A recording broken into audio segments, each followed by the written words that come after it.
নজরে অস্কার ২০২৫ সেরা কয়েকটি ছবির মধ্যে প্রিয়াঙ্কা চোপড়া প্রযোজিত আনুজা ছবিটি সেরা লাইভ অ্যাকশন স্বল্পদৈর্ঘ্যের ছবির বিভাগে মনোনীত হয়েছিল।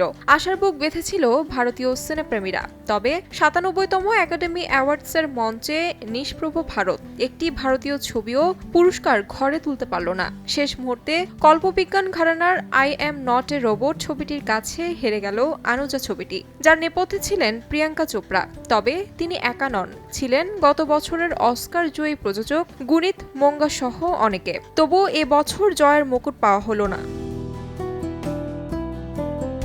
চলতি বছর ভারত থেকে অস্কারের জন্য আনুষ্ঠানিকভাবে পাঠানো হয়েছিল কিরণ রাও পরিচালিত লাপাতা লেডিস ছবিটিকে। মূলত প্রতিযোগিতায় ঢুকেই ছিটকে যায় এই ছবিটি। তবে আনুজা নিয়ে আশার আলো দেখছিলেন সকলে, কিন্তু সোমবার ভোরে সেই স্বপ্নের ইতি হলো। অ্যাডাম জে গ্রেভ পরিচালিত ২২ মিনিটের এই হিন্দি স্বল্পদৈর্ঘ্যের ছবিটি ছিল দরিদ্রের বিরুদ্ধে লড়াই করা দুই বোনের জীবনের গল্প, যেখানে অভিনয় করেছেন অনন্যা শানভাগ, সঞ্জা পাঠান ও নাগেশ ভোসলে।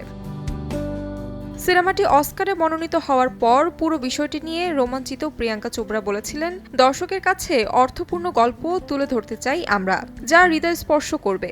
সেটাই আমাদের অনুপ্রেরণার জায়গা। তবে মনোনয়ন পেলেও পুরস্কার তোলা হলো না ছবিটির। তাহমিনা তন্নি, সময় সংবাদ।